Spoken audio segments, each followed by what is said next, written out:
Hello, good afternoon, everyone, and a warm welcome to today's webinar on adaptive reuse of industrial buildings with a history, organized by Europa Nostra, Architects Council of Europe, and Eurocities on behalf of the Cultural Heritage in Action Consortium.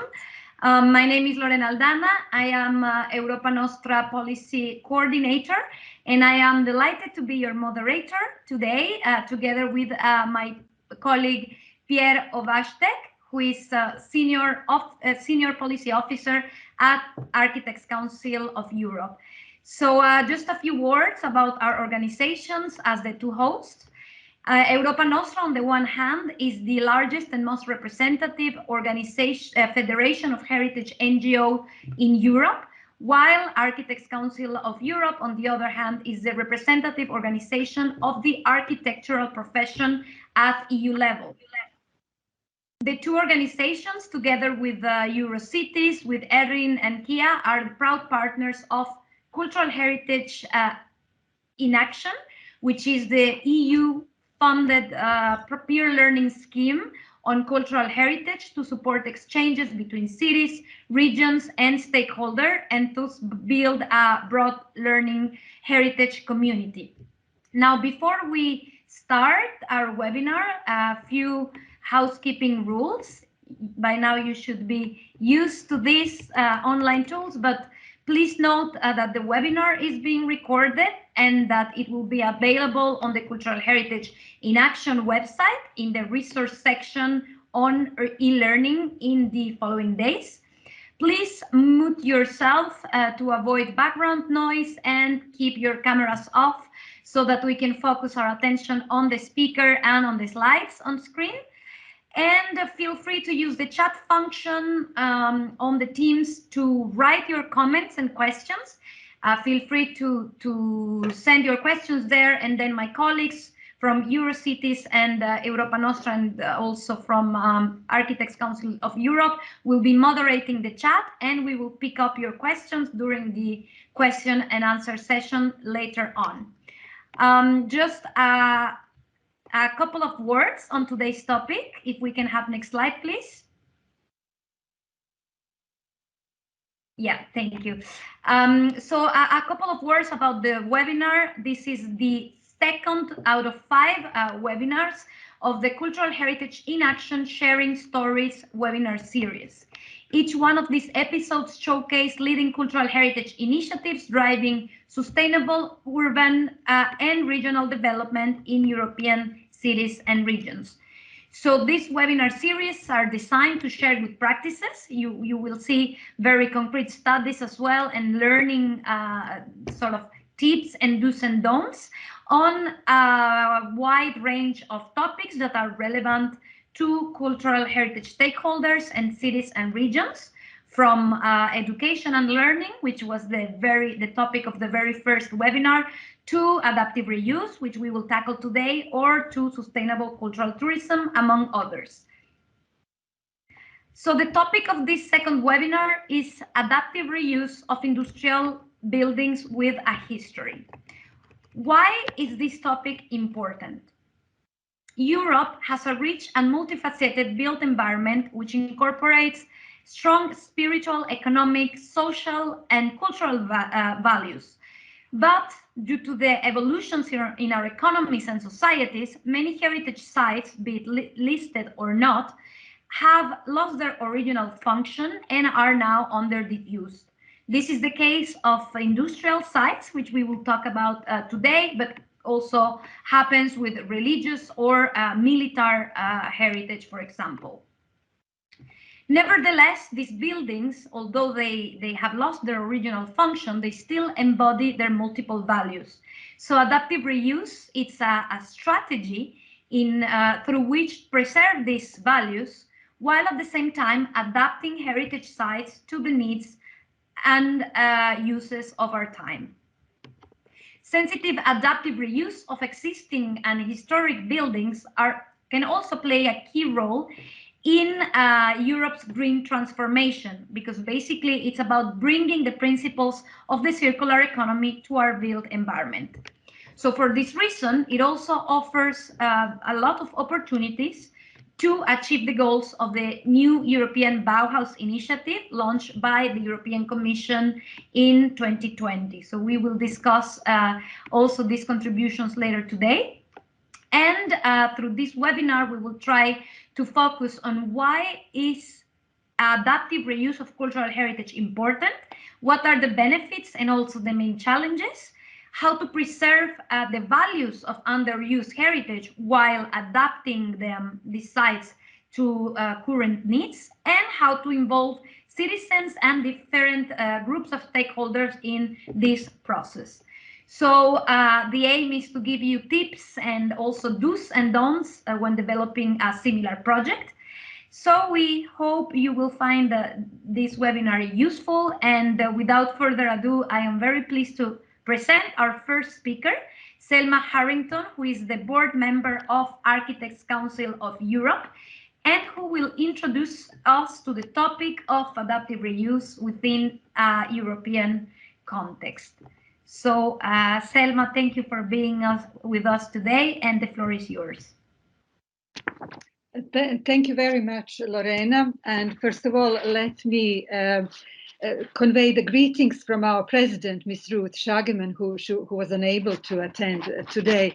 And could I also just briefly say, given the topic of heritage today, that the Architects Council of Europe is very alarmed by the war in Ukraine and the impact of the war on population, but also on the built heritage and housing stock of Ukraine.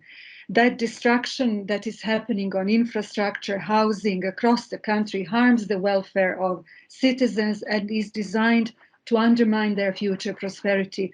But however difficult and distant it may sound today, we know that our Ukrainian colleagues, our fellow architects and others, are already considering the post-war situation and the need to rebuild the country in numerous cities and places currently devastated by the war. So embracing strongly the new European Bauhaus initiative, the Architects Council of Europe believes and advocates that its stated values and ambitions, together with the community of partners and supporters, could be applied to help Ukraine in facing challenges of the future. If the new European Bauhaus is applied in this way, it can truly manifest its intentions, its purpose and meaning, and it can achieve its usefulness beyond its initial context. So I'm delighted and happy to present and speak on behalf of the Architects Council of Europe, which is representing some 560,000 architects in 43 organizations and countries. We are committed to provide a voice and to strengthen the role of European architects by reshaping the somewhat technocratic approach in public procurement in energy and environmental policies. We as European architects understand the significance and support the call by the European Commission to make Renovation Wave a cultural project. And we see in the new Bauhaus, as Lorena has mentioned, a platform to collaborate across disciplines to make this possible. We all experience that we are living through the biggest transformation in Europe, triggered by the ambition to become the first continent climate neutral by 2050, whilst at the same time we are aware we are navigating through huge changes in the economy, in post-pandemic recovery and energy supply. The challenges in the provision of housing and public infrastructure throughout Europe highlight the need for a paradigm shift in planning and building practices, which includes heritage. Next slide, please. So there is already evidence of change in values and in the language of public administration, such as high quality of architecture or a slogan, beautiful, sustainable, inclusive. Many EU debates, such as Davos Declaration, Council's decision, conclusions, and OMC report, as well as legislation, Green Deal, Renovation Wave, they are placing the care for the built environment within broader climate change and resilience strategy. And they point to an unprecedented opportunity for the creative and heritage professions. Europe's rich and multifaceted environment embodies strong spiritual, cultural, social, and economic values. However, due to the uneven development in our economies and societies, many of the heritage sites, some of them Lorena has mentioned, but also many contemporary buildings from the 20th century. Something is happening with slides, is it? Many of these contemporary buildings are being neglected. Therefore, along with traditional preservation, conservation, and reconstruction, a new language emerges in the heritage practice, such as repurpose, retrofit, adaptive reuse. And we know it since Venice Charter, that reuse, which implies continued use of a structure, is one of the best guarantees for its adequate maintenance, preservation, longevity, and thus a sustainable practice. The adaptive reuse has a twofold strategy. First one is to preserve incorporated values in the built environment, and the second one is to adapt a place to a new use. This results in an integrated dialogue between intrinsic values of historic fabric with a new function. Such strategy can be adapted irrespective of the character and previous function of heritage and site, which might be originally used for different purpose. Can I have a next slide or not? Because I don't see it, so if not, thank you. We are trying to fix it. Sorry, I think voila, there we are. Thank you. Okay, so maybe next slide, please. Great. So we know already that through smart renovation, the heritage site can find new, mixed, and extended use. This increases their social, environmental and economic value, as well as their cultural significance. So we are talking about 4 pillars of sustainability. So the social one, heritage and its reuse generates new social dynamics in the locality, and thereby it contributes to the urban regeneration. This also involves citizens in shaping their living environment and giving them greater sense of place and democracy. Reused heritage can provide basis for school and educational programs, and it therefore can be a key lever for more cohesive territories, both in urban and rural areas. The adaptive reuse of our heritage reduces the consumption of construction materials. It saves embodied energy in these sites, and it limits the urban sprawl. Deep energy retrofit leads to better performing, climate-proof, and healthier buildings.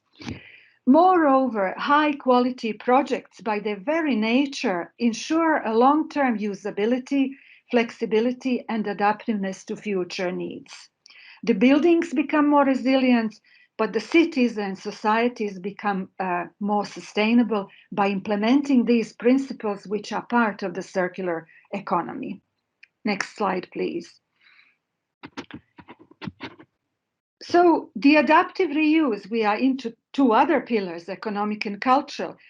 Adaptive reuse of heritage contributes to the attractiveness of urban areas and contributes to place branding.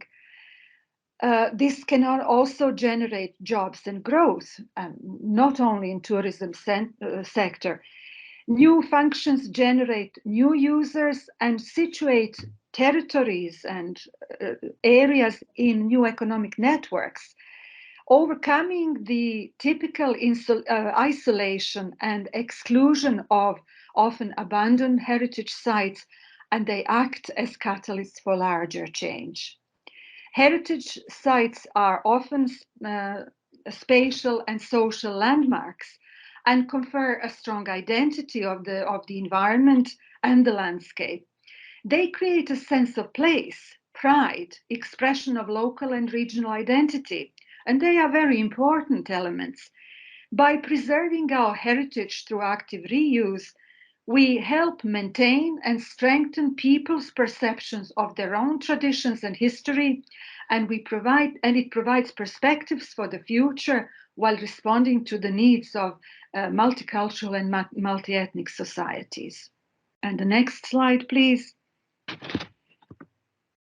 The specific nature of adaptive reuse projects calls for collaborative skills and for cross-disciplinary collaboration throughout the process of tackling the historic site and throughout the life cycle of the project. This has already been expressed in the Leeuwarden Declaration, a joint effort, and it lists the elements which are a prerequisite for a success of adaptive reuse projects.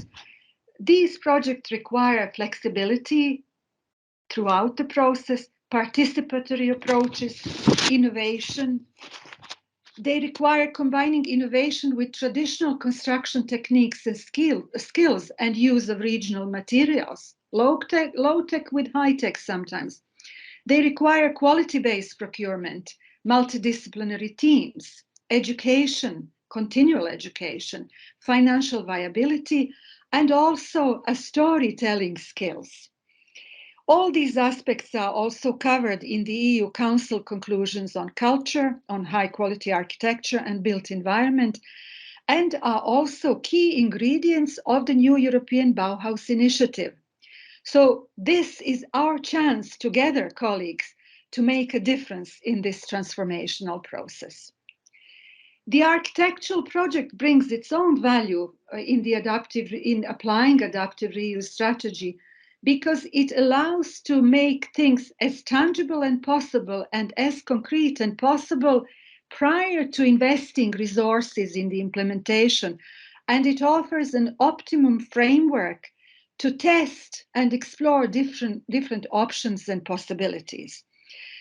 This approach to architectural project enables a reflexive dialogue between past, present, and future, a multi-scale and multi-territorial approach, a case-by-case and knowledge-based approach. So the next slide, I'd like to conclude that okay, so you don't have my name, that's okay.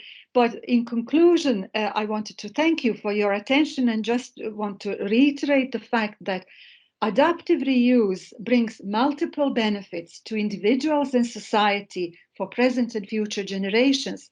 It's up to us professionals to ensure that it becomes a viable and preferred option rather than demolition. And we must remove any obstacles that such development may encounter in the planning or building regulations. It is essential to sensitize all the stakeholders, policymakers, European, local, and regional authorities in the public sector and private sector, the financial sector, owners and professionals, in order to capitalize on all the benefits as well as complexities inherent to such projects. This also fosters our shared learning, our peer learning across Europe, and we wish through that to capitalize really on many already existing good practices and good examples. So I thank you very much and look forward to hear some of them. Thank you. Thank you very much, Selma, for this very complete and insightful presentation on the multiple benefits of adaptive reuse, as well as some drivers of quality. You mentioned a shift in paradigm, cross-disciplinary collaboration, participation, innovation, and tradition. So I think we will see some of these drivers of quality later on also with our case studies. Just one word on, I think there are some technical issues with the Teams, and some of the participants cannot see the slides. I can see them properly, so yes, very sorry for this. Sometimes this happened. I would encourage you to, if you don't see the slides, just try to go out and come back to the meeting. I see we have over 110 participants connected, so thank you very much for your attention and yeah, for your patience with these technical glitches.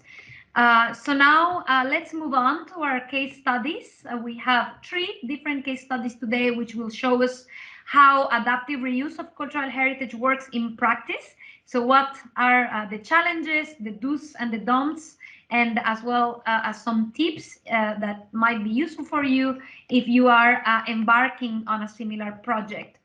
So as you can see in the screen, in the map, we will have a little travel across Europe. We will go to Ljubljana in Slovenia, then to Brno in the Czech Republic, and finally in Valladolid, Spain. So I am very pleased to introduce our first good practice, which is the Cukrarna Gallery in Ljubljana, an ancient sugar refinery from the 19th century, which has been transformed into a vibrant cultural hub. And I would like to give the floor to Blaž Peršin, Director of Museums and Galleries of Ljubljana, for his presentation. Are you there, Blaž? Hi. Perfect, thank you. Do you hear me? Yes, we do.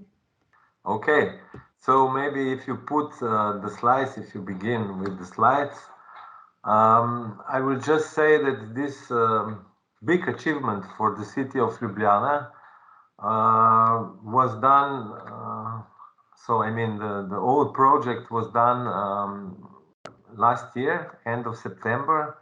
So this was a long preparation of this project. So if you see the first slide, and the second slide further, this building was really in ruins, as you see. This is an old building, old refinery of sugar mill factory, built almost 200 years ago in the time of Austro-Hungarian Empire. And the building was, and it is still really huge for Ljubljana size. This was first industrial building in the city And here was production of the sugar. As you know, these colonial times, sugar came with from Cuba, from different sources, and then here transformed in sugar. And this factory was here for almost 60 years. After was a big fire, and all the sugar was going to the river nearby, so it was a big mess. Afterwards, this was a place for people who have no apartments, you know, and this was going for almost 80 years more after the Second World War. In between, also, this was a refugee space for poets in the beginning of 20th century. So all modernistic poets was gathered here. So this is also a cultural hub in that time, but really people who have died really early with tuberculosis and so on. So this was quite a sad story. Afterwards, almost 20, 30 years ago, nothing happened in Cukrarna. Then it was protected by Institute for Cultural Heritage for protection of cultural heritage. And after, it was always a big dilemma what to do with this building, you know. And then, of course, we have initiated with among also other people in the city that this building must be preserved. And then we came up with an idea and we persuaded the local communities. And then, of course, we got also European funds for this to make here contemporary art center, not a museum like Kunsthalle, but really in contemporary feeling. Next slide. And then with all the stakeholders, all the people who have been involved, you must know that this was Institute for Cultural Heritage, city, then applying for European funds. Then we have had different stakeholders from artists, from people who have been involved in the project. And then after, of course, with company who have built up the system, and this was going for almost 3 years in pandemic times also. It was really hard, but we succeeded. What will be the input of this building and what it could be also, because you must know this is not in the center of the town, also no on the outskirts, but like Franco Bianchini, famous culture sociologist, have said many times, the best location for culture institution is always in between from center and outskirts. So we can be a joint synergetic point for the city. Also, this is on the level of the city. This is a ring which is going out of the center, the close center of the city. So it's also situated there and gives this kind of hectic, let's say, which is really important also for the city of Ljubljana, which is the city of 300,000 people, not big one, not small one, but still a capital, and a lot of university students are also present here. Not only from Ljubljana, but also international and Slovenian one. So decision is how to make, next slide, please. How to do this, you know, and that was architectural tender because we have to preserve the walls of the building because it was protected, and then we have an idea, of course, to bring inside contemporary art center. So the concept of architects was so that they have divided the heritage and really the new architecture, which will be inside. So you will see later on the photos, all the exhibition halls are hanging from the ceiling. So they are not in the connection with the walls of the building. And next slide, please. And the building is also, because we have afraid that all the walls will fall, this was a special static approach, how to maintain the walls of the building and how inside make the concrete which will help the building to resist.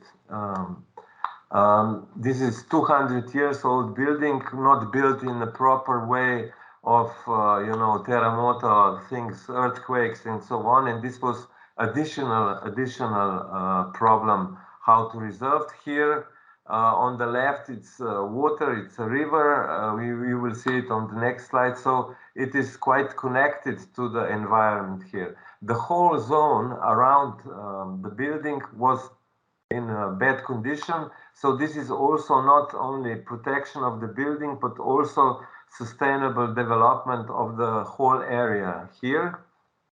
And of course, also connection to the river, pedestrian, bicycle road is nearby. So there are many actors who have been involved in the same projects. The architects, the next slide, please, have idea. So as you see in the inside of the building, you see the concrete walls with all the 350 windows which remained now, and then the concept of the content of the same building, because here it is now, and the program is already started, the visual art exhibitions, concerts, talk shows, lectures, creating in fact some open close area which is a platform like a square, agora. The people could join in to talk, and at the end I will show you some video which is from festival we did, Indigo Festival, called Mass Hypnosis. So we want to involve the people to be part of this building, to be part of this program. And of course, because it is domestic production and international one, we want to recreate questions which are now important for the city, for theoretical response, where, how, and how we will live in the future. Next slide, please. So you can see the action of the construction was quite hard. We have been together with all the participants, stakeholders together. I must really say that we have had a good relationship with the architects, which is really needed because they understand what we want. In many, investments in culture are always problems. What is more important? Or architecture in general, or the content, and we think that we have succeeded to make this shape together. Next slide, please.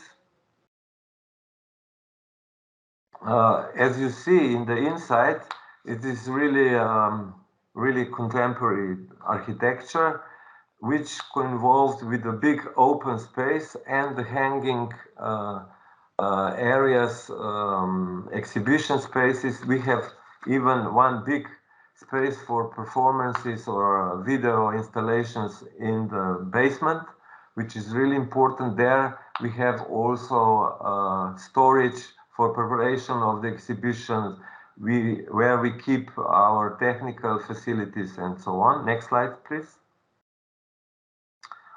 The content of the program is, of course, like I said, this open area which can be used for different cases, for concerts, for lectures, for gathering people, even to make an events for corporate institutions. So we get a little money also from outsources. And of course, such a building in Ljubljana doesn't exist. It is also important that is, like lady before said, some iconic moment, not to make Bilbao or something like that, Bilbao effect, but we did in old building something which is contemporary thinking, where the art and social dimensions should flow in the future. Next slide, please. Here you have some examples of the spaces which are present. Next slide. and spaces where we have also special lecture rooms for children. Here we have a kitchen, for example, where people could cook and make some different projects. Next slide, please. This is a bar where we have also space for concerts, where for gathering people, and you will see in the video later how crowded it could be and how different programs this space could offer. Next slide. This is from the back. It's also open area. The other side is the river. Here you can have a movie or cinema space. People could sit on the stairs. Bicycles could be there.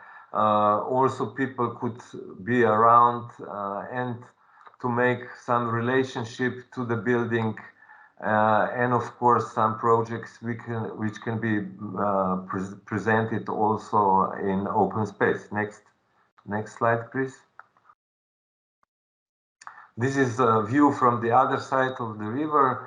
Every window has special lighting, so we can change the lights during, special occasions like Ukrainian one. We can offer some, colors which are now very popular in a bad way. But still, we can be also present outside of the building, maybe with some artists to create some project through these windows and so on. Next slide, please. These are some examples of the first exhibition we have had. This is Ernesto Neto, one project of Slovenian artist. So all spaces are multifunctional, so we can present different projects. Next slide, please. This is a Janet Cardiff project in the basement where we have had 40 loudspeakers, quite famous project, 40-part motet. And Marietica Putrč, the House of Social Agreement, where she used knowledge of the South American people, how to recreate, how to be sustainable. So we have questions also with different parts of our production, which is also very tangible to the things in which we are living now. Next slide, please. These are some projects, Fikal, Samson Jung, video projections, some other dimensions of our surrounding. Next slide, please. This is one project of a Russian artist who is living now in Slovenia quite a long time. It is 60 clocks, all painted in black, both in IKEA or in different stores with different timing sound system.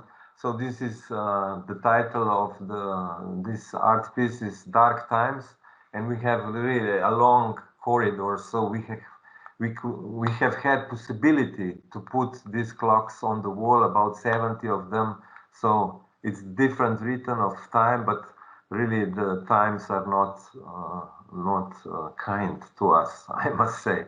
On the right side, you can see also one project of Slovenian artist based in the United States, Tobias Putrich, where we took the wood from the roof of the building.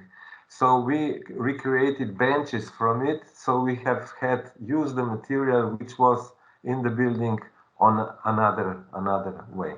What is the main topic we are thinking, and why is the importance of this combination of heritage and new architecture, new approaches, new contents, if you want, in this space, is this relationship between the history, the relationship in what society we are living now, and what important questions we must pose to the society. During this festival, Mass Hypnosis, it was also a lecture from Yanis Varoufakis and Slavoj Žižek during this festival of Mass Hypnosis, and they have posed in structure that we are not living anymore in neoliberal space, but we live in techno-feudalistic space. because the technology have put us in feudalistic approach. They are not dealing anymore just with substances production, but they are using our humanity, our souls, our physical personalities to earn money. So, you know, these are the questions which are really needed to be answered.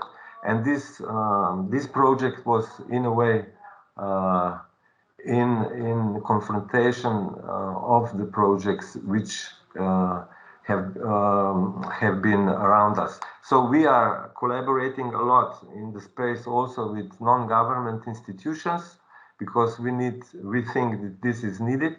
Not only, you know, big names, big artists, which are good to be shown, and they will be shown here, but in connection to the local production of art.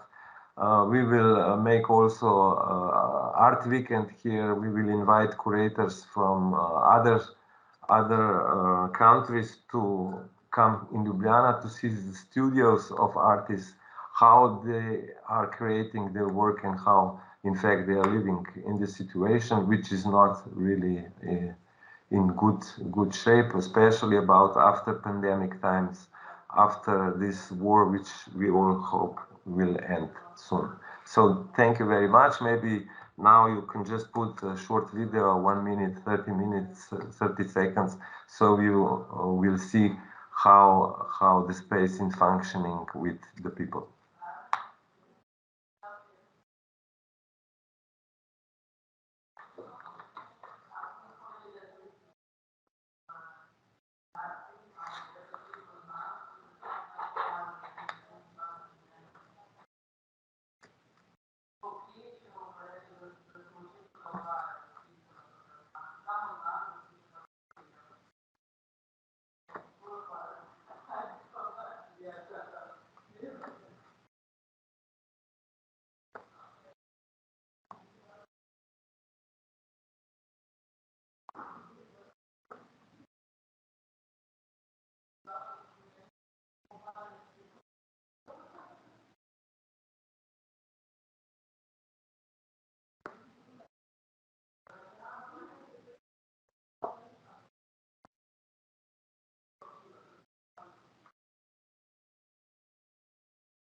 Thank you.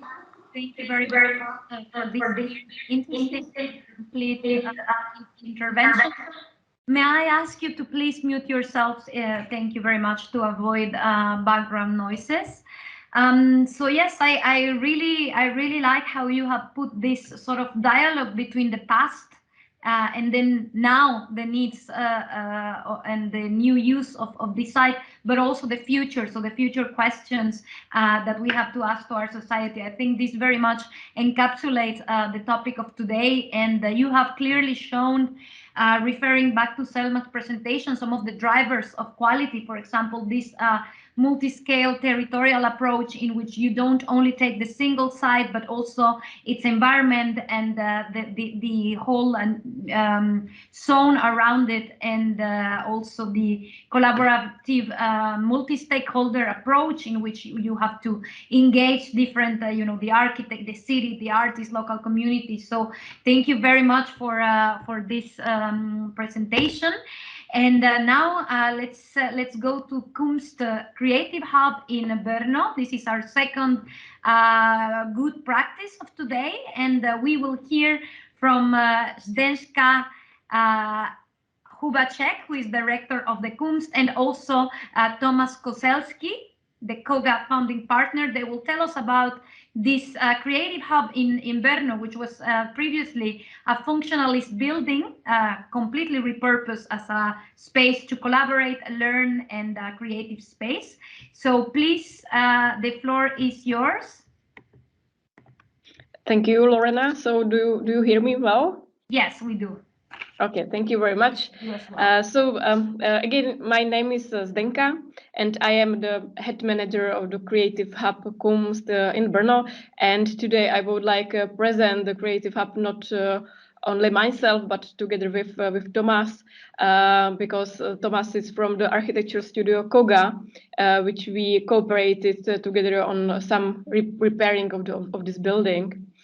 So what is the Creative Hub? So we are not the culture center, so we are the hub for the creative professionals, and we focused on to teach the creative professional how to make living from their creative works. So we transfer some know-how from our mother organization, GIC, the innovation agency, to the creative professionals. And we also connect the people from the different industries, not only the creative industries, but from the others sectors, also with from academic sector or the public. So the community is very important for us, and mainly is focus from it's coming from the creative industries and the creative professionals. The building. As Lorena said, it's still in the functionalism style, and very original. It was the administration building of the Technical University in Brno. Last 20 years, it was working as a former fine art faculty. What means you can imagine that there are a lot of some former parts and some images. They still they are here. Because we we didn't reconstruct the building, we did only some repairs in compare to Ljubljana, so not in such a big way. So this building comes from 1930s, so it's the functionalism style, and it's placed very closely to the city center in Brno, which is really big advantage for this project. Brno, you probably know our capital, Prague, in Czech Republic. So we are the second biggest city in Czech Republic, and the city is the leader in the technology and innovation, because one quarter of the population are students, come from the lot of universities here in Brno. Next slide, please.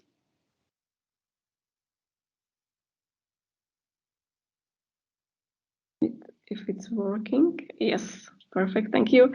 So a little bit to the process of creation, founding this Creative Hub. It starts already in 2014 when the city council and the regional government did some mapping, some research of the creative industries. And this research showed us the need of some creative center in our city, like the one flagship place for the creative community. So it was missing here in the Brno and South Moravian region. So 2017, we finally acquired a space in this former fine art faculty, and 2020 we started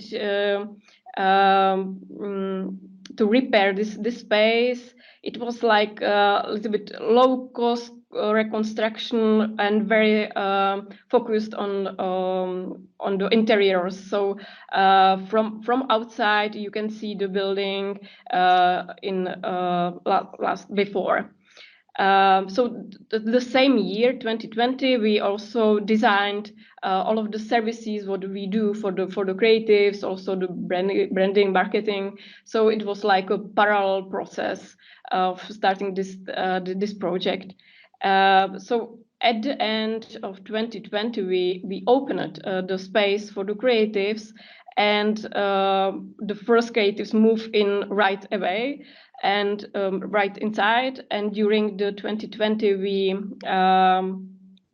we took place some pilot testing of our events, and also the business consultations and other services.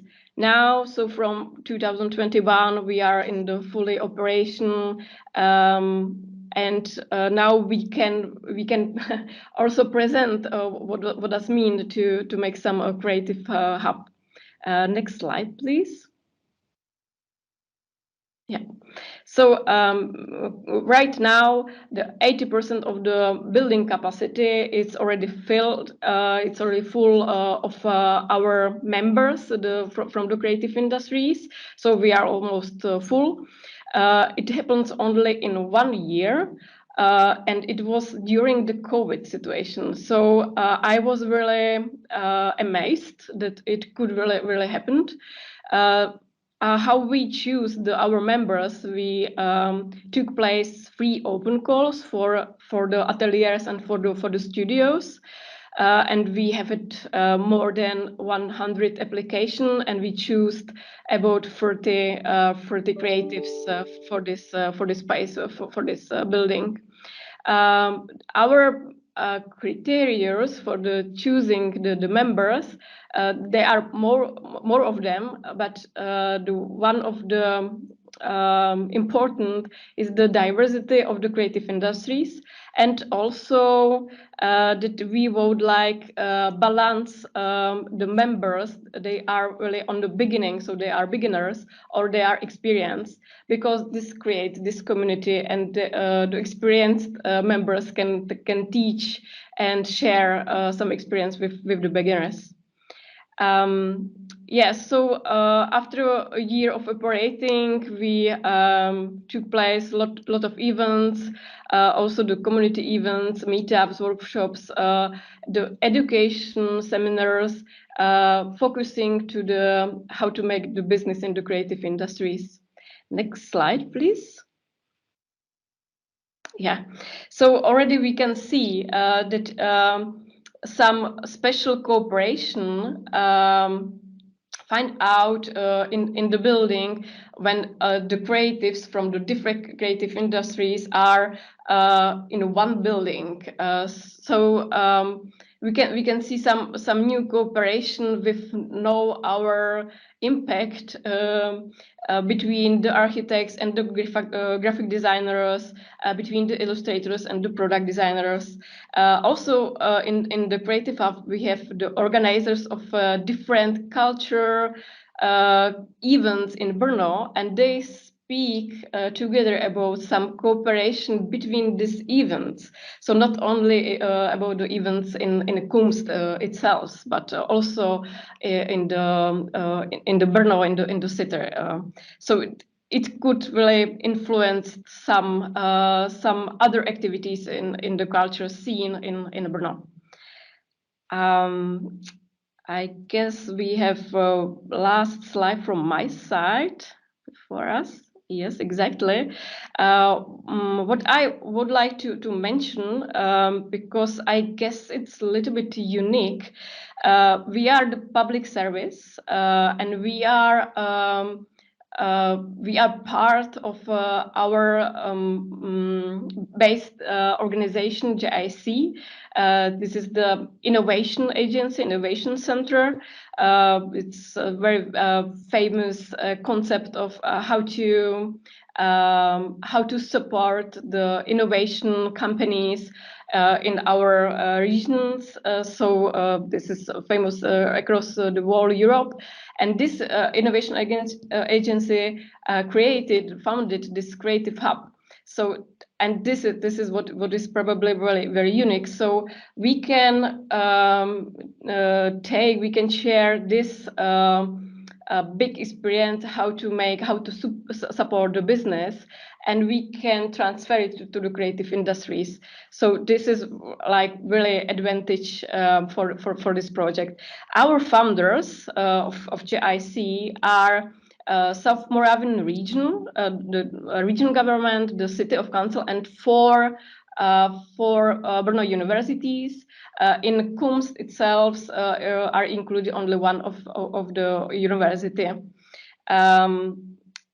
Yeah, so we probably Thomas will speak more about the changing of the building.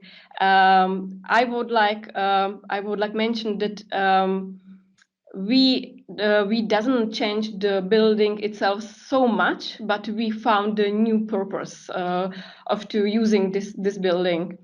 Yeah, so we host also the team to prepare application for the Capital of Culture 2028 here in the Creative Hub, and so we are hoping that we will the Capital of Culture here in Brno. So after video, I would like give the floor to Tomáš directly. Yes, so let's see the video.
Hey everybody, it's very nice to meet you in here. My name is Tomáš Kozelský and I'm a founding partner in Koga Architecture Studio. I'm also a design director. The first thing I would like to say is that I feel very grateful for this opportunity, and I would like to thank to all the organizers for putting this event together, because the adaptive reuse is a big topic for us, and we kind of understand its importance, and it's very nice to actually see how many other people are sharing this with us. Second of all, another small thank I would like to send to Ljubljana, because the Cukrarna project is absolutely fantastic, and I'm just like putting my head down in front of the courage that the institution had to actually build something like that. So like cheers for you guys, and I hope that we are gonna also have a chance to build something like that. It's really beautiful. So as I said, I'm a co-founding partner in Koga Architecture Studio. We are the author of the architectural part of Kunst. We are basically working mostly on adaptive reuse projects. It's more than 65% of all our assignments. We have our headquarter in Brno, so we're like in the same city as Kunst, but we have a little branch in Prague, so we're basically covering nicely this part of the country. And today I was basically thinking about how can I contribute to this great topic, and I decided to actually give you a little bit insight in the methodology that we are using when we are like dealing with the old buildings. So we prepared for you this kind of micro methodology that is actually showing how this kind of adaptive reuse process stretches beyond the realm of the architecture design. I would like to ask you for the next slide, please. I prepared for you 4 different points. If we are, yes, I see on my second computer that you see already this picture. So for us, like one of the most important part is to evaluate convertibility. If I can immediately get the next slide, it's a moment there where we are trying to kind of understand what is the natural essence of the building. In case of the Kunst, we understood this building, which is actually connection of 2 historical buildings glued to each other, later on through decades basically used by students, by the faculty of art, and each of was like adapting the spaces for their needs. It became a cluster of spaces of rather unique values. Basically, we didn't had any space that would be repeated twice. It was a building without typology, basically. And we understood that the thing that we can do with this building is basically the convertibility lies in interconnecting of the spaces. So we're like very deeply looking into possibilities of interconnecting spaces. You saw it quite well during the video. It was also introduced to you by Zdenka. We were basically trying to create this kind of semi-cave-like system that is basically creating a sanctuary for each of the user, which is basically the creative minds of all the tenants which are in the building right now. There was another thing that was kind of limiting our, or rather say enhancing or pushing us forward in considering the convertibility, and there was the budget, and budget is a big topic in the case of the adaptive reuse. One thing is like the relation of a budget with the creative and cultural industry. The budgets are not as high because, of course, it's a non-profit. Organizations are mostly standing behind it, so you have to be very careful where you can go with it. Second thing is the budget cannot be considered as, for example, in the new builds. The fact is you never see inside of the buildings, you don't know the conditions, no matter how much of a research and survey you do on the building, there is going to be always something that goes south. And we were like really fighting with the budget that was actually very low. It was barely able to cover our needs for exchanging the electricity. But on the other hand, you can work very much with the people. You can very much work with the construction company. And once you are having this type of a building in your hands, you're in a project of adaptive reuse, you should really focus on being on the building site every day, because your construction company can be a solution for everything. So what seemed to be a problem at the beginning, that we don't have enough money, actually pushed us so far that thanks to a construction company which showed very legitimate into kind of like helping us with the decisions, we managed to really suppress the budget and push it in the way we didn't expect it. I would like to ask you for the next slide. This is another project from our portfolio. I'm not going to stay here too long. I don't want to take any of your valuable time, but here I'm like showing you the different approach. We turned this kind of storage space into the housing, but again, like we really went in the other direction, since before in Kumst we had a cluster of spaces, each different. Here we were really like pushing the grid into and wrapping the new spaces. It's just for depicting like what I mean with the methodology that we're talking about. Next slide, please.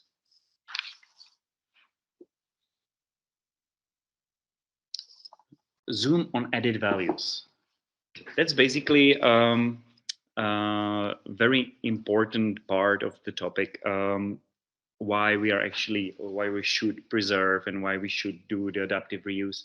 It's basically the existing buildings are able to give us something that we cannot recreate. We cannot, for example, bring through the legal and law limits anymore certain elements inside of the architecture or urbanism. And we should be able to really well evaluate them and really preserve this kind of like a micro genius loci and keep that as the added value of a space, because it can be really something that is unique, you know, in the whole world. If I can ask for another slide. Here are again 2 pictures from Kumst. Basically, what you see on the right side, there is origin light wells. Light wells from 30s of the 20th century. It was basically built with them, but during the time they proved to be a little bit hard to maintain. So they were like covered from the top. Basically, they put this kind of foil over them, the cladding of the roof. then later on appeared the suspended ceiling below them, and it was like a sheer coincidence that we actually found out that we have there like light wells, and we can actually bring a brilliant daylight inside of this kind of dark long corridor. And we really struggled. We actually had to very much explain to everybody why we are like about to push this kind of element back to life.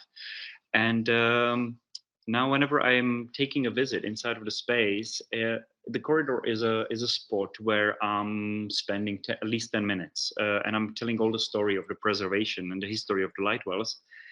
And this is the importance. This is the story. Basically, you cannot give a historical course through the newly built gypsum walls and newly built like concretes, right?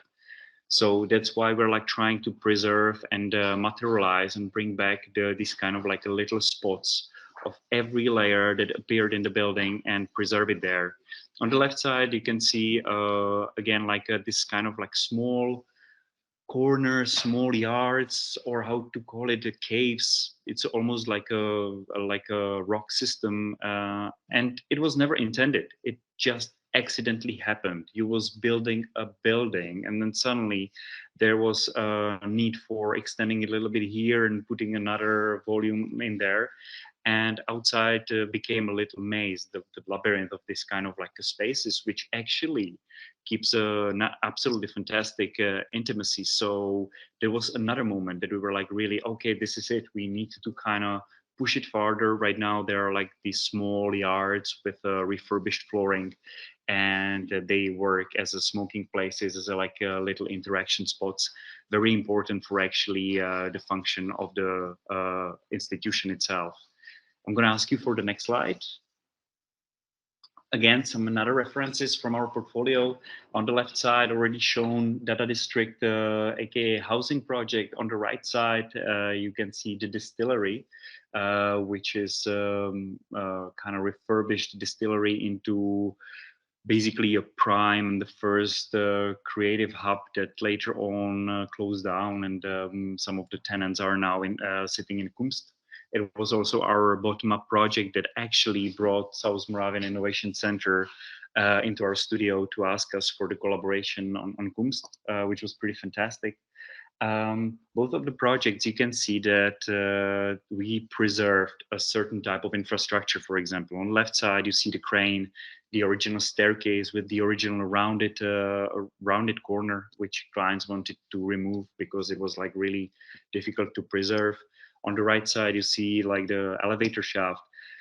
This is exactly what I was talking about. These are the added values that you don't have a need to recreate in a nowadays urbanism. And yet they are like very important architectural figures, absolutely redefining the understanding of the space. You know, like it gives you a different value.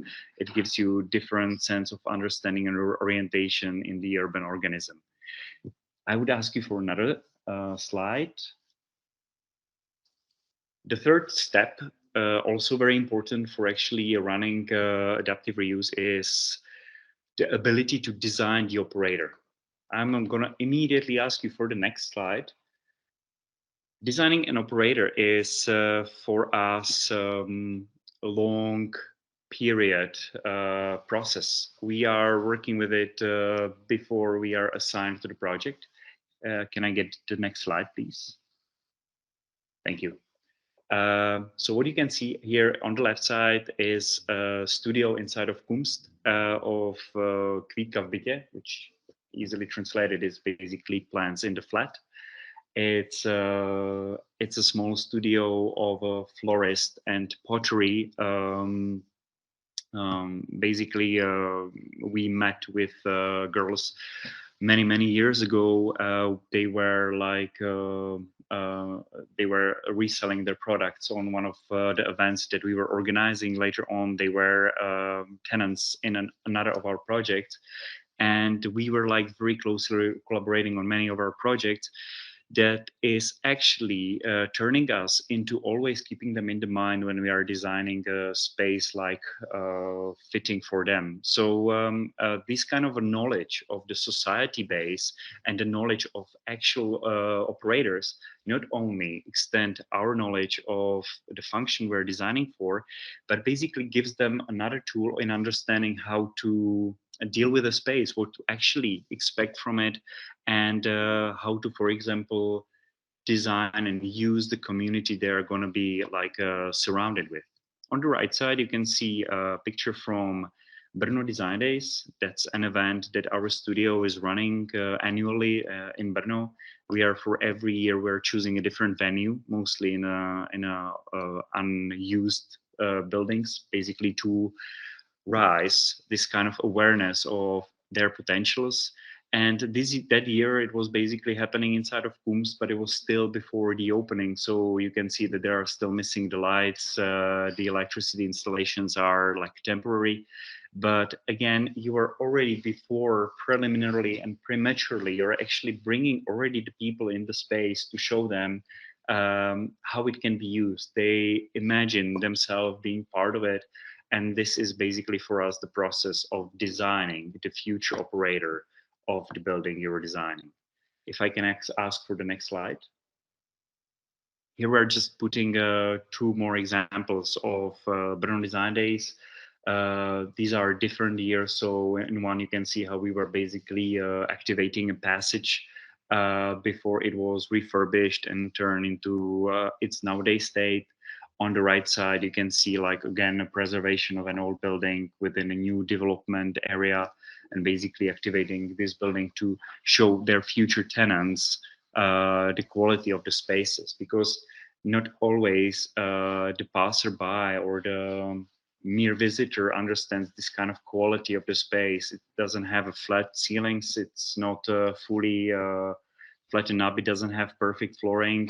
So it's a problematic space. But if you give it a little bit the sense of the possibility or the potential of a function, suddenly the people start understanding the building in a different way, and they put in their heads this kind of knowledge, and suddenly they see it in many other venues or non-habited buildings, and they actually strive for their change or the reuse. Next slide, please. And our fourth little advice is basically let it grow. I will go immediately to the next slide, please. Let it grow is basically designing a building that is not like restricted by finite version of itself. We are always like really much focusing on phasing and keeping like some significant flexible space for the further organic growth. So what you can see here is basically on the left side is the Brno Design Days before the actual Kumst opening, and on the right side you see the space which is already like fully furbished. It's after it was officially use permitted, the space. And we kind of believe that the moment of the Brno Design Days, when you make the temporary installation, you bring there the community which in the future will inhabit the space, is showing even to the operators of the building, as for example the South Moravian Innovation Center, the potential of the space, and creating the community already, the community of the actual space, the people who've been there already, to visit it, to exhibit there, to create some relation. And then whenever there is a need to adjust it, whenever there is a need to adapt it to those needs, it's being done very easily. And it's being done without this kind of fear of what the change will bring, because the community is already prepared for that. If I can see one more slide, please. And this is our project, the distillery, the social reactor. Here are only 2 stages of the same space, which actually went through 4 different stages. You see the 2 latest one.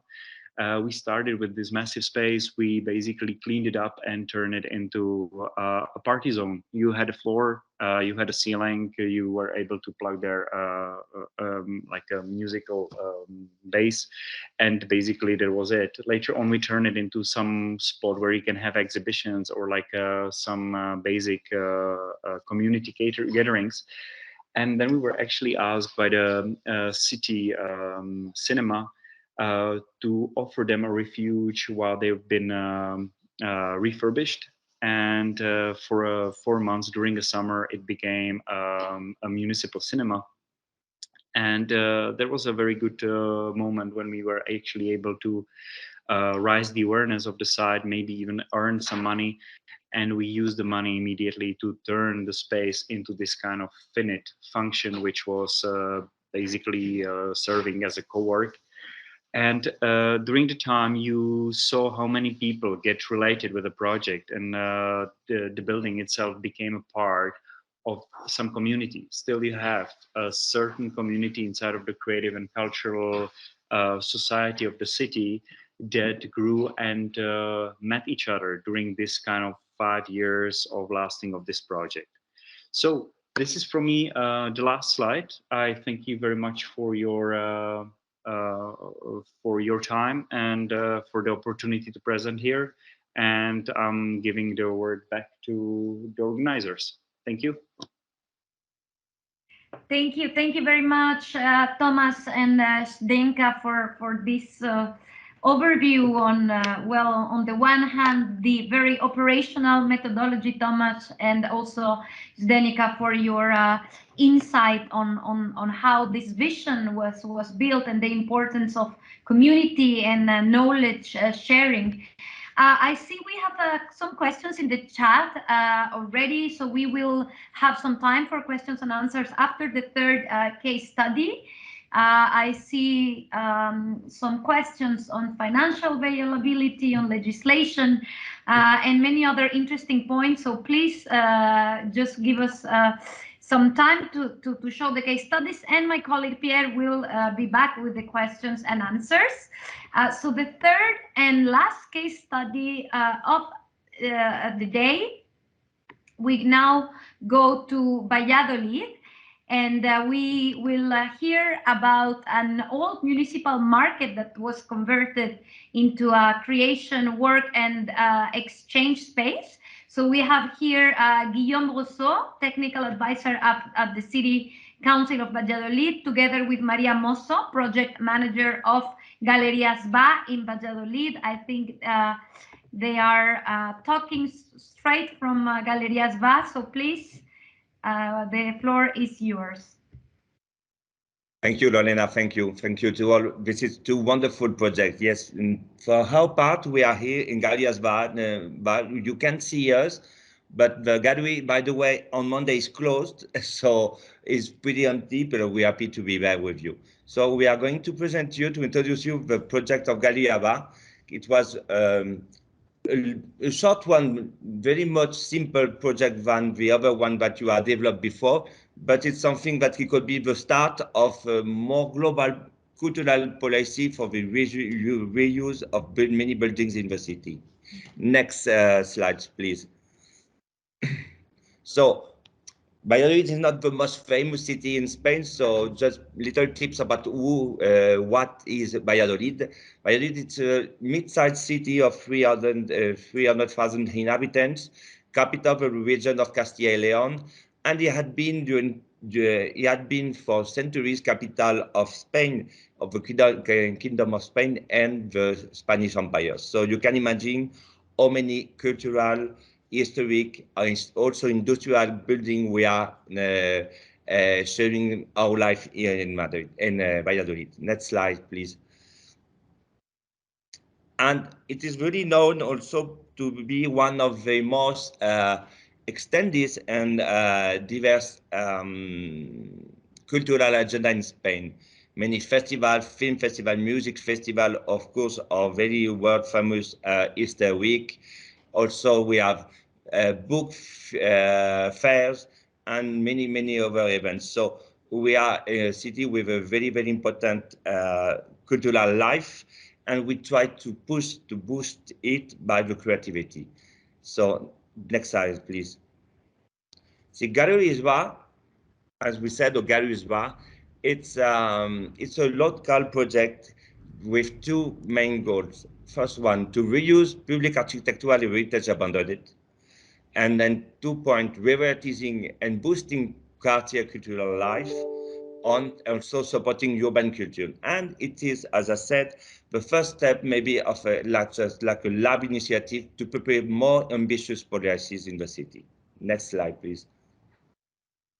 So when you are talking about reuse public architectural heritage abandoned, in this case, it's because we need to regenerate and adapt strategy of historic building, industrial or commercial site in the city for cultural and social purposes, because we want to avoid basically to have some we call unhappy zones in the city, and can support a high economic and social cost for all the citizens. And also we want to preserve the memory of the public spaces, providing new uses for new generations. Next slide, please. And when we are talking about revitalizing and boosting quartier cultural life, it's because we want to joining back citizens, in this case, in where we were in a former food market as we used to do before. Maintain this local life that is really important for our neighborhood. Then we want to fight, this is a huge problem in Valladolid and also in the rest of Spain, fighting the aging of the historic old center of a city, making it more attractive for young audience. And also to develop a sort of strategy of partnership between public and private entities to support financially our cultural policies. Next slide, please. And we want to survey and we are looking to support also basically the urban culture. We want to boost the urban culture in the city for the cultural industry and hosting new urban artists. We want to also try to create a new community space for creative activities, making more visible the local artists, promote creative skills in the city. That's something very important for the city council, and helping new artists, cultural and innovative projects. Next slide, please. So as I said, it was also for us just one of the smart lab for new artistic supporting local policies. We are really focused on to get it with a low recovery and regenerating costs. And we want to check and confirm that there's a really need of a new species for cultural creativity in our city. And demonstrated it's a very low-cost cultural investment can be sustainable, a way to sustain the reuse of old building. If we succeed, we extend the initiative to other abandoned building in Valladolid. So, next slide, please. No, Maria will talk about more detail about what was exactly the project of Galerie Joie. Good afternoon, all. As Guillaume said, in Valladolid, we have been working to promote creativity with different strategies. One of them is the CREART Network. It's a European funded project I also coordinate. I would like to do a small spam of CREART. This is a funded project. We have been working from 12 years already, and it's a project with 12 European medium-sized cities to promote creativity and to promote international exchanges of visual artists. We closed the second phase of the project in December, and now we are working in the next project. So now taking the opportunity that we have a lot of attendees from different representatives of European cities, if you would like to join, you can write me an email. And one of the other project, it's the Creative City of UNESCO. Valladolid is also a Valladolid City of Film. And with all this different experience working with creativity, we thought that the second step would be to have like a physical platform to give visibility to this project. it could be possible to move forward and put the presentation video first, and we can go back to the slides later.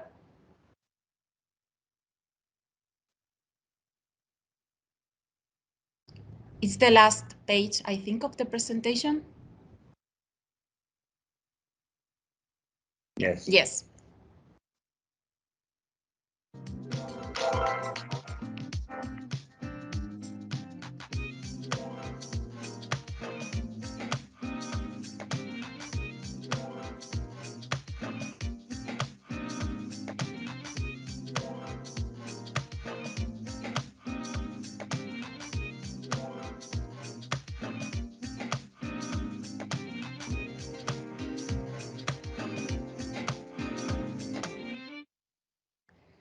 Well, this is the presentation video we made when we renovate the space. As you see, this is not such a big space as the other speakers before, but I think that our experience will be useful for the rest of the attendants, and how to provide a new life to a useless municipal building, and to provide a new space for artists, for creators, for social projects. The origin of the project goes back to 2017, when a collective did a researcher study. And I think, as Denka told before, it's very important that these new creative spaces are based on a researcher study, and to do a mapping of the cultural initiatives, because it's good to renovate a space, but we need to be sure that there is also a demand of this space. So when we did this research study, one of the demands of the creative professionals is that they need to have a physical platform to give visibility to these cultural initiatives that are not institutionals, and also to have a physical space to create.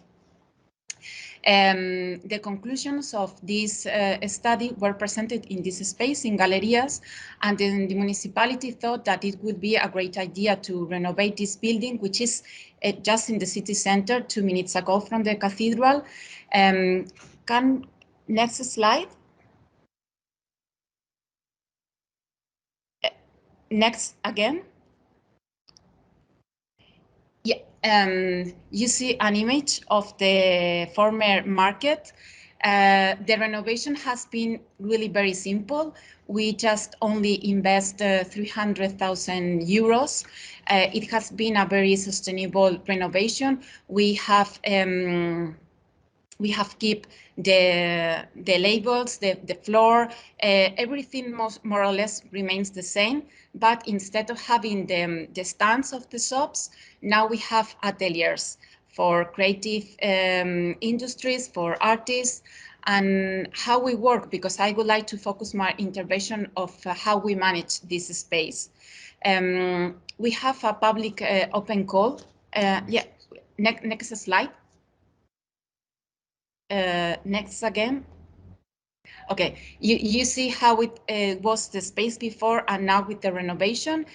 Our space is just very simple. It's just a big corridor with 9 studios. And this is a space run by the City Council of Valladolid. And we have an open call to use these studios. And how we work. We provide this studio for free, but the people interested in doing an artist in residence here, they have to offer a public activity for free. So in that, yeah, next slide, please. Yeah, next slide, sorry. Okay. So this is a win-to-win relationship, because we have invested a small amount of money to renovate the space, and with it we provide a new life to this space, which is in the center, and it's open to the citizen. We provide a space to create, to experiment, and we provide also cultural activities for free.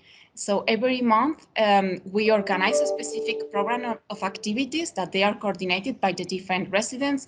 We have here, for example, illustrator, we have artists, we have a 3D print enterprises, we have also a social project, and we have photographers. So every month there are like a different program of activities.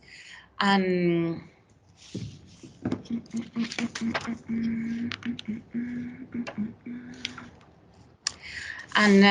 this is our first year of life because we started on September.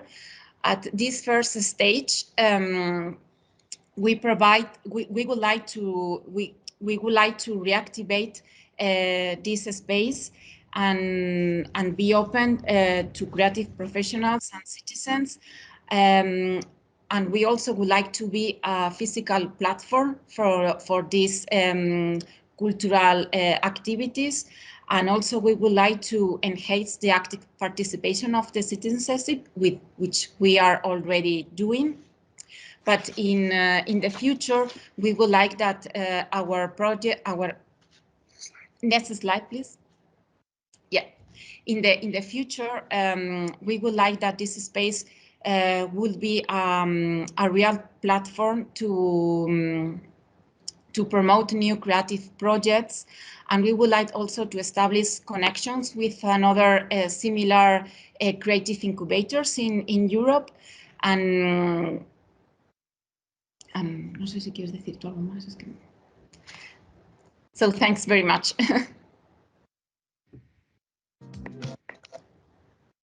Thank you very much, Guillaume and Maria, and thank you to all the speakers for illustrating the topic from very different angles and in different contexts.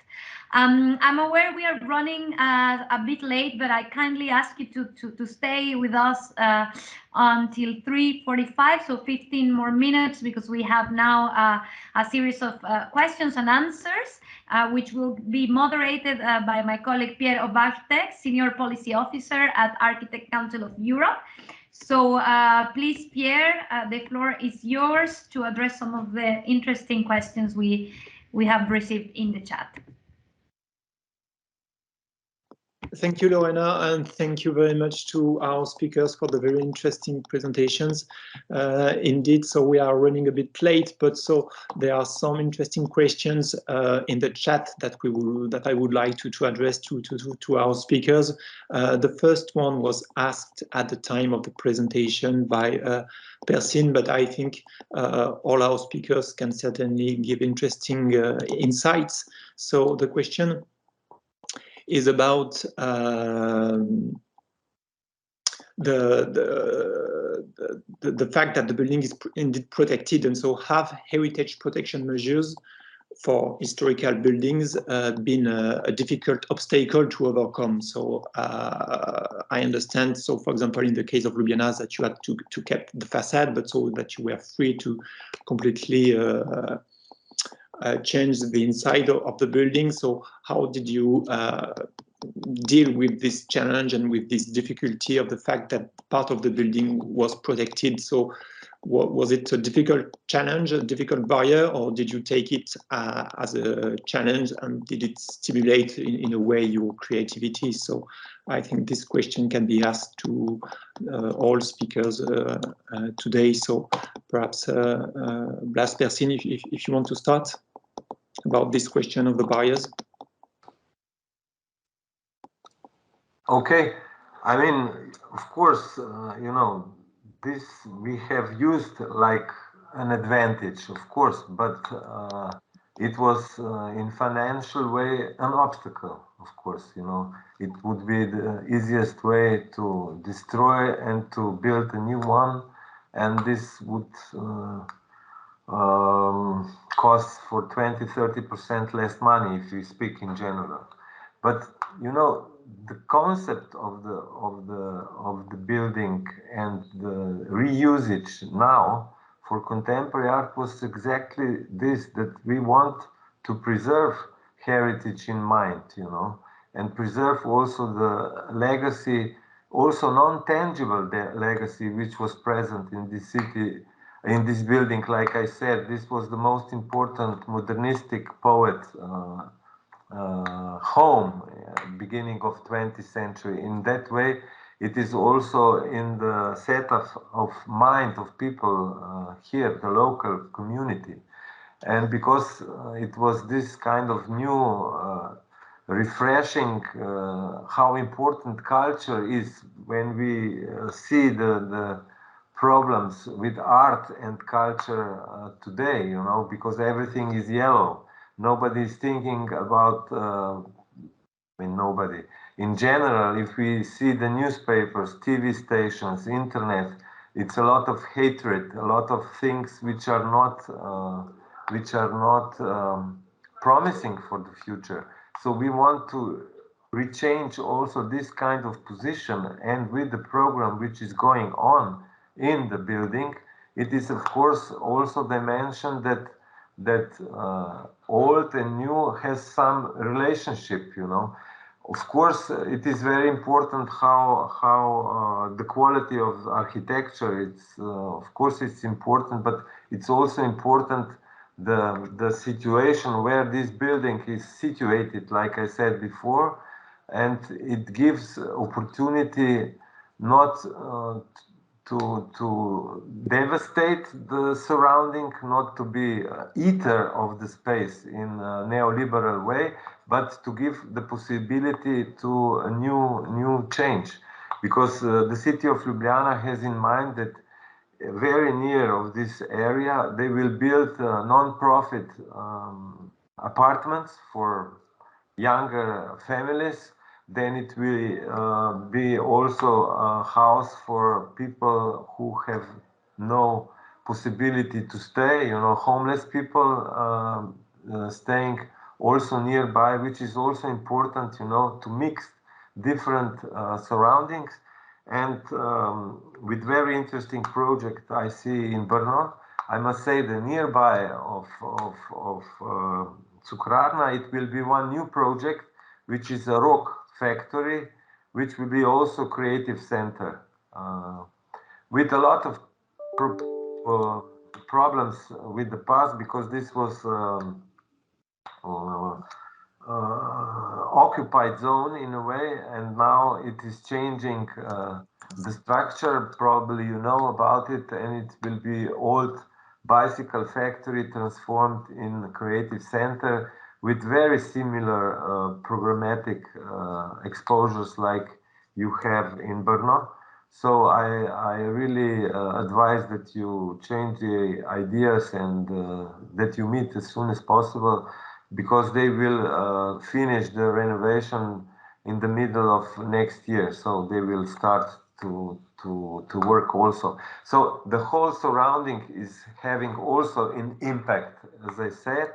And to your question, because this, it seems like, you know, big investments, but big investment, yes, because we have a huge space, but nevertheless, it is very important how this space is used, who, by whom is used, and what kind of content gives to the society in which is posted. Thank you very much. And perhaps Zdenka or Thomas, would you like to elaborate on the same question? So how did you address this question of the heritage protection of the sites? In your case, was it an obstacle, or how did you overcome this obstacle? If I may, as I spoke about the percentage of how many adaptive reuse we're doing, we learned to basically approach any of the buildings as it would be under a certain heritage protection. We have multiple types of how you can protect the building and its historical values. We have like the centralized areas in the city centers. We have like, for example, passporting of like all the buildings with the interiors, or just like protecting a certain elements.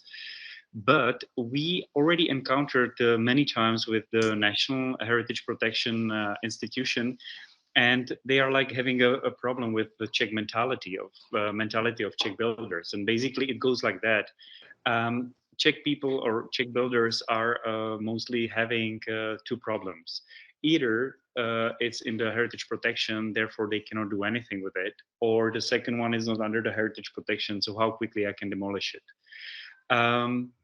And when we are meeting the heritage protection, they are saying basically, guys, if you want to protect the building, putting it under the heritage protection is not the best way. Basically, we are the country that has the biggest amount of monuments per capita, and we basically try to protect only those really, really valuable things. And the restoration of these extremely valuable buildings is just an example how people should approach their buildings. Like try to learn not to demolish everything, but basically you don't need to exchange travertine for travertine. You can do a different stone, kind of trying to understand the architectural values. So whatever building we got, we are always approaching it as it would be under heritage protection. We kind of look for these elements which we consider as the added value, as I was speaking about. And we are like inside of our company, we're like really fighting for their preservation, trying to find a narrative towards the client, towards the construction companies, how to preserve, keep them, maintain them, and like keep their story through all the process. And there is another thing, we are doing restorations or adaptive reuse, sorry. We are doing adaptive reuse also on the buildings which are less than 10 years old. But for example, it happened that the builder did a miscalculation and he built a massive office building in the area where he cannot get the tenants. And suddenly there was a question, should I demolish a perfectly functional A-level building, or can I actually just do a magic trick and kind of turn it into something that works? So this is exactly also a topic for us. So we're like fully covering the scope from 16th century buildings and basically super high heritage limiting preservation, all the way to new builds which just lost immediately after they're finishing their value and trying to find it anew.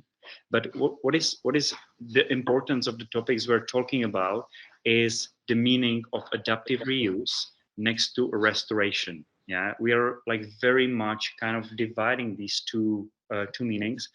And if we're going to be speaking about restoration, I imagine an old building, preserving it 100%, turning into the museum over time. If I'm speaking about the adaptive reuse, I'm having a building. I respect its architecture, urban relations, its placement, but I'm looking for the new function that represents nowadays.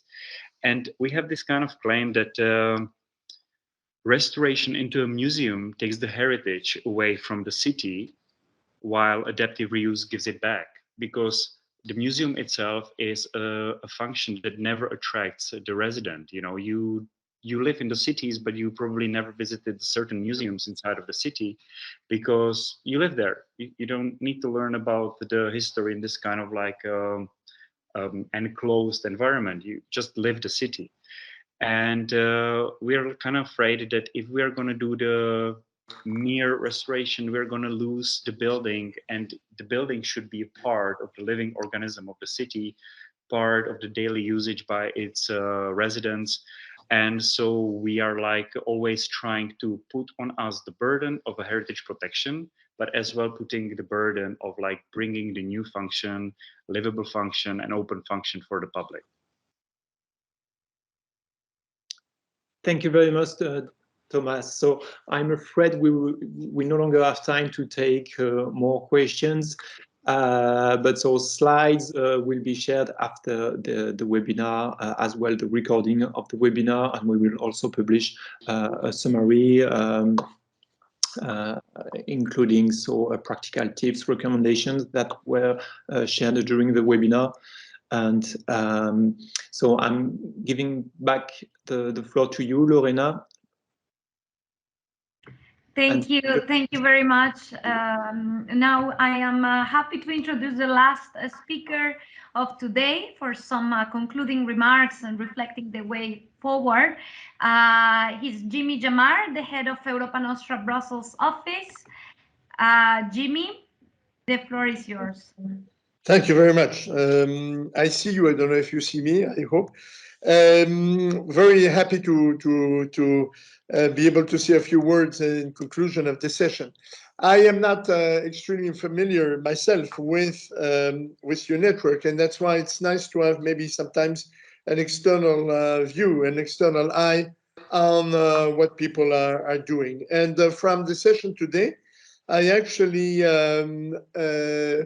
took back two words, two elements. The one is creativity linked to diversity, and the other is the importance of networking, exactly what you are doing today. As regards the first one, I mean, creativity, diversity, it's also linked, of course, to quality and to interdisciplinarity. And I think Thelma in the beginning, referred to the new European Bauhaus. And it's true that in the beginning, I mean, we were very, like everybody, very interested by this new initiative. But in the beginnings, I think that some people had thought that this was, very much linked to, I would say, a new style, something that was essentially linked to, new constructions and new buildings. And I think we were very much vocal, I think all of us together, to also, when discussions with the European Commission, to stress the importance of heritage and the diversity of the heritage component. There are currently about 50 million buildings in Europe that do not comply with the Green Deal, so the environmental requirements. And that's why also, I mean, heritage in its diversity is part, I would say, of our concerns. And I think part of the creativity that we have seen in the Bauhaus comes from the fact that it's a very citizen-driven, so bottom-up type of initiative, but it also addresses very much both the issues of new buildings, the reuse or the restoration of older ones. And one thing that I find very interesting is the importance of industrial, what we call industrial sites. Because like in Europa Nostra, when we deal with heritage, cultural heritage, you have a number of areas that are very much focused where the public. I mean, which is if you look at the artistic buildings, opera houses, and that, so they have a very specific use. You have, of course, the religious monuments that are also very much focused on a specific purpose. We have also, of course, the Federation of European Castles and the military buildings that are very much linked also to a purpose. In your case, this is very different because you have, that's where this variety of opportunities and possibilities comes to the forefront, as well as the fact that a lot of these sites are in fact very spectacular. And if we are talking about the memory of Europe, we are talking about the importance of our history. It's not only the churches, it's not only, I would say, our opera houses or our castles, but of course, the industrial sites have been very important and are still a very important page of our common history. In addition to these elements, what I think you bring, and that's where you fit very well in the three cases we saw today, is also something that came up very strongly, I think, during the COVID, and I think you will share this, which was the importance of well-being and the importance of inclusion. And what I found very interesting in all of your proposals today is that you addressed exactly these issues. So this is very much, I would say, in the things that we are doing today, with, of course, also at the end of the day, a focus on the people, a focus on the citizens. So that's one element I just wanted to touch upon. And the other one is what I think is important is the fact that we have this webinar, the fact that we are sharing our experience. We are, somebody said that, Thelma said it also at the beginning, we are at a very strange and important moment of the evolution of the European project with the war in Ukraine and other things, and the COVID crisis, which we had to face. And this, alongside the new European Bauhaus, the institutions launched also a global reflection on, it's a conference on the future of Europe. It's a very citizen-oriented exercise where it's the citizens that are determining, because it's still an ongoing process, the priorities that they would like to see for the future of the EU. And one thing that comes back systematically here is when you guess what is the question that people raise is what brings us together, we Europeans. And what brings us together, the answer is it comes always, it's our culture, it's a common heritage, and it's a common history, a common memory. And this is where also, I would say, this reference to our values lies, these shared values in Europe that are also, I would say, very much under threat. So one thing that people can keep saying is give us the occasions to share. Give us the occasions to be together. Give us the occasions to learn from each other. And that's where, I mean, we have the symbols in Europe, we have the flag, we have the anthem, but the real thing that people reward is the fact that they are, that you can share. So in this network, and I was very impressed by the three examples that we had today, the three cases, the three initiatives that we have today. And one thing, Lorena, I suppose you are doing all of this, but I think the communicating onto what you just said on these examples is something that's very nourishing, I would say, for many other people that have ideas and that actually can share their ideas with you. So these two elements of creativity and of networking, I think are very much in the forefront of what we have seen today. And I was really very enthusiastic, and I hope you will let me also join your future webinars, because I think this is a very important and very concrete important of what we can do together, driven by quality. Thank you. Thank you. Thank you very much, Jimmy. Thank you to all our panelists for their interventions and to participants for their participation and the questions and comments on the chat. And last but not least, thank you to my colleagues for their vital support in organizing this webinar. We are happy to stay in touch with you. I remind you that the recording of the webinar will be made available on the Cultural Heritage in Action website. And also invite you to the third webinar that will be on the 3rd of May, and we'll focus on sustainable forms of tourism in a post-pandemic context. So we will have the city of Florence and their newly developed app, Feel Florence. So you are very much welcome to join. And I also take this opportunity to remind you that if you are interested in this project, we are still looking for good practices. We are building a good practice catalog that with case studies that are innovative and inspiring for other cities and regions and have a real impact on the ground. So we have an open call. My colleagues will share it on the chat. And we very much hope that you will apply for this call and participate to the next webinar. So that's it from my side. Thank you very much on behalf of the Cultural Heritage in Action Consortium, and have a nice rest of the afternoon. Thank you very much. Thank you.